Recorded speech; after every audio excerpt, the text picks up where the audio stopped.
आज क्रांतीज्योती सावित्रीबाई फुले यांचा स्मृतिदिन असल्यामुळे त्यांच्या कार्यातून उतराई व्हावं म्हणून आपण एक त्यांचं चिंतन करणं मला असं योग्य वाटलं, म्हणून मी थोडक्यात त्यांचं चिंतन सांगणार आहे.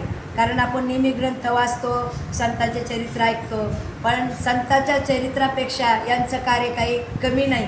म्हणून मला असं वाटलं की त्यांचं पण कार्य आपण सांगितलं पाहिजे, ऐकलं पाहिजे. त्या न्यायाने सावित्रीबाईचा जन्म सातारा जिल्हा, त्यामध्ये एक छोटंसं खेडेगाव नाईगाव, आणि त्या नाईगावामध्ये त्यांचा जन्म 1831 साली.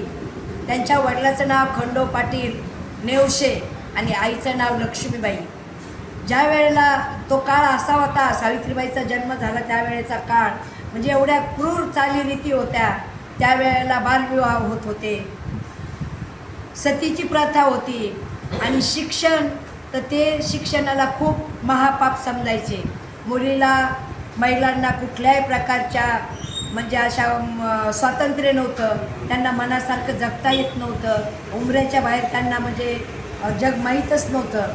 आणि त्यावेळेला सावित्रीबाई 9 वर्षाच्या असताना, त्यांचा पण 9 वर्षाच्या असताना विवाह झाला.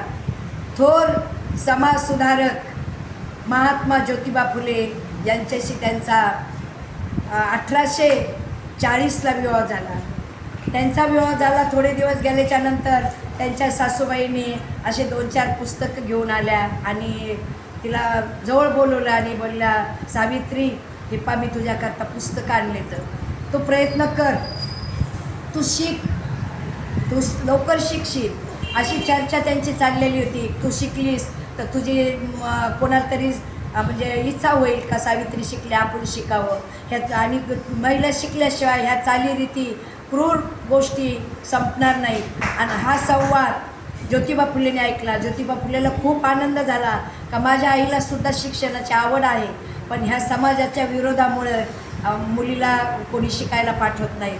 आणि मग ज्योतिबा फुलेने सावित्रीबाईला शिक्षण द्यायला सुरुवात केली. त्या म्हणजे एवढ्या हुशार होत्या, आकलन शक्ती त्यांच्यामध्ये खूप काही होती. थोड्याच दिवसामध्ये सावित्रीबाईने शिक्षण पूर्ण केलं. आणि म्हणजे असं मी वाचले का भारतातल्या, आपल्या देशातल्या पहिल्या शिक्षिका सावित्रीबाई फुले आहेत. नुसत्या त्या शिक्षिकेपर्यंत राहिल्या नाहीत, तर त्या हेडमास्टर पदापर्यंत गेल्या. ज्या वेळेला मग सावित्रीबाई शिकल्या, आता त्यांचं शिक्षण झाले, पण मुलीला कुणी शाळेत पाठवत नाही. सावित्रीबाई घराघरात जाऊन मुलीच्या शिक्षणाचं त्यांच्या आईवडिलाला महत्त्व सांगत होत्या, सभा घेत होत्या, भाषणं करत होत्या. त्यावेळेला त्यांना एवढा समाजाने त्रास दिला. म्हणजे त्यावेळेला असं असायचं, 10 वर्षाच्या आत मुलीचं लग्न व्हायचं. त्यावेळेला डॉक्टर दवाखाने पण जास्त नव्हते. काहीतरी झालं का 15व्या 16व्या 18व्या वर्षी समजा बायचान्स मुलगा वारला, तो त्या मुलीचा नवरा, तर बळजबरीने तिला सती जावं लागायचं. जसं काय आपण उचलून काहीतरी अग्नीत वस्तू टाकावी, अशी त्या मुली 10, 15, 20 वर्षाच्या मुलीला उचलून त्या अग्नीत टाकल्या जायचं. सतीची प्रथा एवढी क्रूर होती. सावित्रीबाईंनी एवढा लढलेला आहे का आपण, मला तसं काल जाणवलं का बाबा आपण हे मानलं पाहिजे जगामध्ये, का संतापेक्षा पण सावित्रीबाईचं कार्य काही कमी नाही.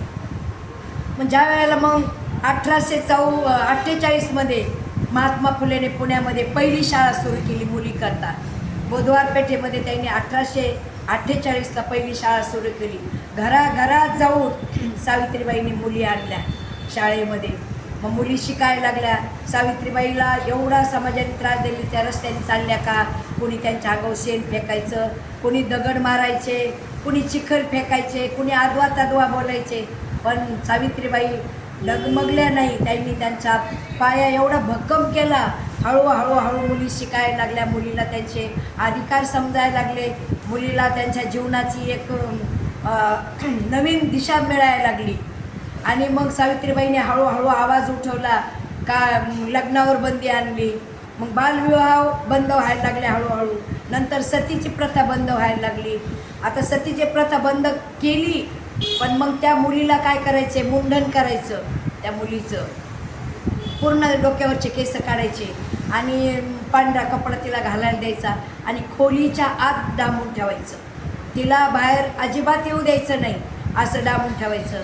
मग त्याच्या विरुद्ध पण सावित्रीबाईंनी आवाज उठवला. मग हळूहळू त्या मुली मग त्या बंद खोलीतून बाहेर यायला लागल्या, म्हणजे विधवा झालेल्या मुली. त्यांना एवढं अशुभ मानलं जायचं का त्यांना कुठंच म्हणजे कुठल्याच शुभ कार्यामध्ये जाऊ देत नव्हते. मग हळूहळू ती पण प्रथा सावित्रीबाईंनी बंद केली आणि मग ते पुढं मुली शिकायला लागल्या.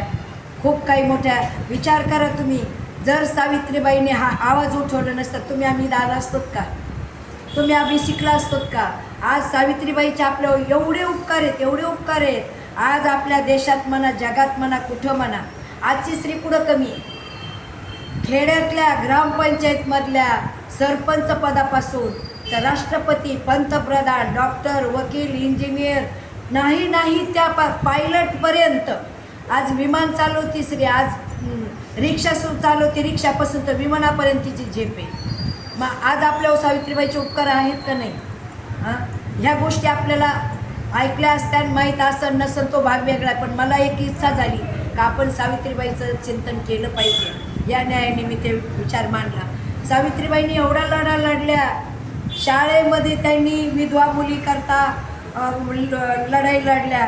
अनाथ मुलाकरता आश्रम तयार केले. मुलीच्या मोफत शिक्षणाकरता स्वतः शाळा काढल्या. फुकट मुलींना शिक्षण दिलं.